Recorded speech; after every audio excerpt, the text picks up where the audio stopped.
1 मेला सुरू होणारा मिसिंग लिंक टोल फ्री असणार की नाही याबाबत उपमुख्यमंत्री एकनाथ शिंदे यांनी मोठी अपडेट दिली आहे। नक्की काय आहे ती अपडेट सांगतो, पण त्याआधी थोडक्यातला नक्की फॉलो करा। मुंबई पुणे एक्सप्रेस वेवर प्रवास करणाऱ्यांसाठी मोठी गुड न्यूज आहे।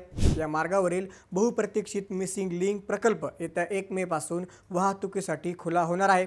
सर्वात महत्त्वाची गोष्ट म्हणजे या मिसिंग लिंकवरून प्रवास करण्यासाठी प्रवाशांना कोणताही अतिरिक्त टोल भरावा लागणार नाही, अशी माहिती उपमुख्यमंत्री एकनाथ शिंदे यांनी दिली आहे। हा 10.5 किमी लांबीचा प्रकल्प गेम चेंजर ठरणार आहे। यामुळे मुंबई पुणे प्रवासातील अंतर 6 किमीने कमी होणार असून प्रवाशांचा तब्बल अर्धा तास वाचणार आहे। या प्रकल्पामध्ये टायगर व्हॅलीतील 182 मीटर उंच केबल स्टेड पूल आणि 2 अवाढव्य बोगदे बांधण्यात आले आहेत, जो देशातील सर्वात रुंद पूल ठरला आहे।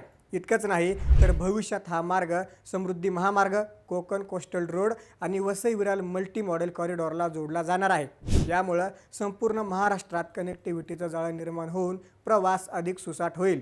घाटातील वाहतूक कोंडी आणि अपघातांपासून आता प्रवाशांची सुटका होणार आहे। याबद्दल तुम्हाला काय वाटतं कमेंट्समध्ये नक्की सांगा। नसेच अपडेट्ससाठी थोडक्यातलं नक्की फॉलो करा। बातमी म्हणजे थोडक्यात।